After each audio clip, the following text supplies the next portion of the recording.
నమస్తే, welcome to whistle. రాజకీయాల్లో విజయాలు సాధించడం ఒక నాయకత్వానికి ప్రజాదరణను, ప్రజల మద్దతును సూచిస్తాయి. కానీ ఎన్నికల విజయాలే దేశ అభివృద్ధికి అంతిమ ప్రమాణాలు కావు. ఒక ప్రభుత్వం ఎంత బలంగా ఉందో కంటే దేశ ఆర్థిక వ్యవస్థ ఎంత బలంగా ఉందనేదే సాధారణ ప్రజల జీవితాలపై ఎక్కువ ప్రభావం చూపుతుంది. ఈ నేపథ్యంలో ఒక ప్రశ్న ఇప్పుడు చర్చనీయాంశంగా మారుతోంది.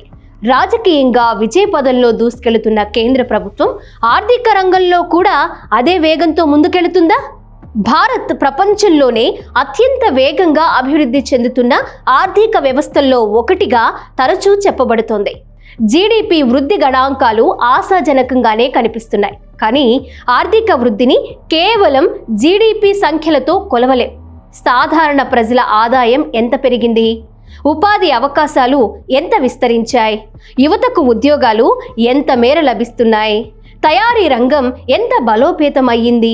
ఇలాంటి ప్రశ్నలకు స్పష్టమైన సమాధానాలు కూడా అవసరం. ఆర్థిక వ్యవస్థకు పెట్టుబడులు రక్తనాళాల వంటివి. దేశంలో పెట్టుబడులు పెరిగితే పరిశ్రమలు వస్తాయి, పరిశ్రమలు వస్తే ఉద్యోగాలు పెరుగుతాయి, ఉద్యోగాలు పెరిగితే ప్రజల కొనుగోలు శక్తి పెరుగుతుంది.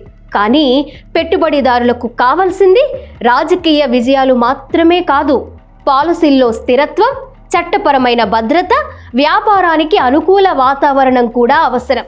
ప్రపంచ పెట్టుబడిదారులు ఎప్పుడూ ఒక విషయాన్ని పరిశీలిస్తారు: ఈ దేశంలో పెట్టుబడి పెడితే భవిష్యత్తు భద్రంగా ఉంటుందా అనే ప్రశ్న.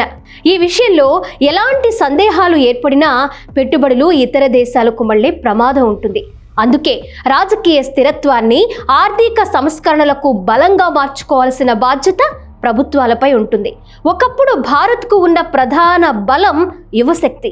ప్రపంచంలోని అనేక దేశాలు వృద్ధాప్య సమాజాలుగా మారుతున్న సమయంలో భారత్ యువజన శక్తితో ముందుకొస్తోంది. కానీ ఆ యువశక్తికి సరైన అవకాశాలు కల్పించకపోతే అది బలంగా కాకుండా భారంగా మారే ప్రమాదం ఉంది. ఎన్నికలు గెలవడం ప్రభుత్వానికి శక్తినిస్తుంది. కానీ ప్రజల జీవితాలను మార్చేది ఎన్నికల విజయాలు కాదు, ఆర్థిక అవకాశాలు. రాజకీయ ఆధిపత్యం తాత్కాలికంగా చరిత్రలో నిలవచ్చు, కానీ స్థిరమైన ఆర్థిక వ్యవస్థ మాత్రమే దేశ భవిష్యత్తును నిర్మిస్తుంది. ఎన్నికల్లో సాధించిన విజయాలు ప్రభుత్వాన్ని నిలబెడతాయి, కానీ ఆర్థిక రంగంలో సాధించిన విజయాలే దేశాన్ని నిలబెడతాయి.